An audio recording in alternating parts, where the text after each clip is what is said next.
Welcome to Math with Professor V. Here's your latest integral of the day. That's part of the special countdown to 2025 13 integrals in 13 days.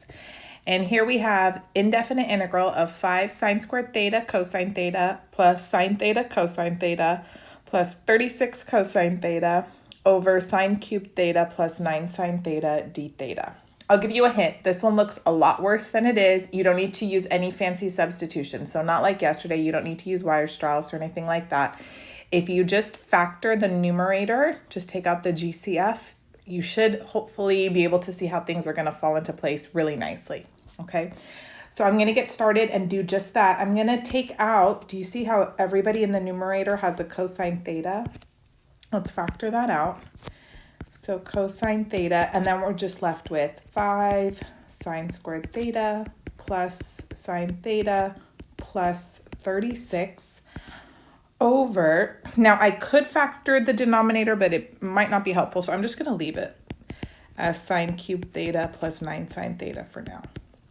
And then we still have d theta out here. And then I want you to observe all of the terms now in this factor and in the denominator involve sine theta exclusively. And then there's just this one loner little cosine theta hanging out. So it looks like a perfect time to make a u substitution. So if we let u equal sine theta, then du is cosine theta d theta. And that's exactly what we have right here, cosine theta d theta. And then now I'll have my integrand as a function of u, and things should hopefully look a lot neater, okay? So this is going to be 5u squared plus u plus 36 over u cubed plus 9u, cosine theta d theta is du. How are we doing? Okay? I told you it cleaned up so nicely already, and then at this point you're looking and probably thinking, maybe I should try to find the partial fraction decomposition of the integrand, and you'd be completely right. It's already bottom heavy, so degree of the denominator is higher than the degree of the numerator, so we can just jump right into finding the partial fraction decomp. Just don't forget to factor the denominator. So I can take a u out, and then I'm left with u squared plus 9, and that's an irreducible quadratic. So my decomposition will have the form a over u plus, anytime you have an irreducible quadratic in the denominator, you'll have a linear expression in terms of the variable up top. Good. Good. Now let's multiply through by the LCD. So u times u squared plus 9. And then this is going to be 5u squared plus u plus 36 equals a times u squared plus 9 plus bu plus c times u. All right, let's distribute everything out on the right-hand side. So 5u squared plus u plus 36 equals au squared plus 9a plus bu squared plus cu. So let's see, u squared, there's a 5u squared on the left, so that has to equal a plus b, since here we have au squared, bu squared. And then u to the first, we have 1u on the left right here. So then that must equal c. Oh, look, we got a freebie. And then our constant term, u to the 0, that's 36. That has to equal 9a. So a is 4. And then from there, boom, b is 1. What a lovely system of equations. Okay.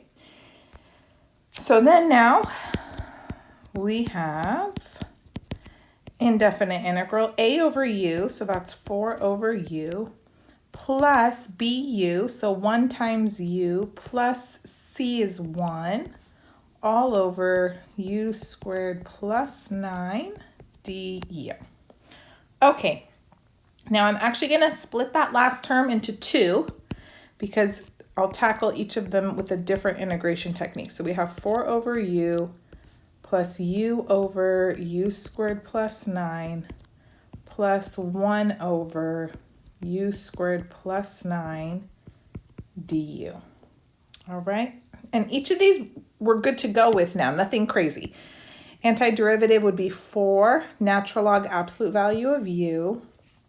That's lovely. Next one, depending on where you are in your math career, you may or may not need to break this off to the side and do another substitution. If you're pretty advanced, and you've done a bunch of integrals already, then maybe you can tell, oh, if I were to do a substitution, I would let the denominator be, let's say t, because we've already used up u. So if t is u squared plus 9, then dt is 2u du, and all I have is a u, not a 2, so 1/2 dt is u du. And then you kind of just think to yourself, oh, I'd have 1 over t, and I'd have a 1/2, so my antiderivative is going to be natural log of the denominator, add a 1/2 in the front. And when you've done it enough times, you don't even really write out the substitution, you just kind of do it in your head. So this is going to be 1/2 natural log. I could put absolute value on u squared plus 9, but it's not really necessary because I know u squared is not going to be negative, and then plus 9 for sure. I could just switch these guys, right, to parentheses instead. Okay, plus, and then 1 over u squared plus 9, that's going to be 1/3 tan inverse x over 3. And then we need to, oh, u over 3. I got too excited, look at that. Shame on me. Plus c. So just remember, when you have integral 1 over x squared plus a squared dx, it's 1 over a tan inverse x over a plus c. Okay, good. So like I said, if you're not ready to just skip from here to here, that's fine. You would do another little substitution off to the side. Just make sure you pick a different variable because we already have our integrand in terms of u. And then don't get too excited like I did. Make sure you go back to the original variable, which actually was theta, right? In the very beginning of the problem, we made the substitution. We said let u equal sine theta. So we have to go back there. So now we have 4 natural log. I do need absolute value on sine theta because it's not always positive. Plus 1/2 natural log. This could stay parentheses. Sine squared theta plus 9. Plus 1/3 tan inverse sine theta over 3 plus c. And we are done. Did you like that one? I thought I would give you a break since you guys have been working so hard the past couple days with some pretty spicy integrals, even learning a new integration technique for some of you, the Weierstrass, if you hadn't seen it before.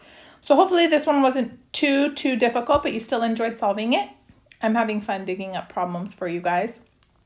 And comment down below, let me know were you able to solve it correctly on your own? Did you do something different? I'm curious. And then let me know where you guys are at. Like, are most of you able to do this integral in your head, or do you need to write it out? Just so I kind of can record these and teach to the level that most of my viewers are at. I know it's a wide array though, right? Some are instructors or professors, some are watching just for fun, some probably don't even know how to integrate, but just like browsing around on the internet, who knows? So that's it. Don't forget to give the video a thumbs up, subscribe. You can follow me on Instagram and TikTok until it gets banned, or perhaps it won't, who knows? Math with Professor V. And I will be back tomorrow with another integral for you all. Thank you guys so much for your support. I love you all so much. Bye.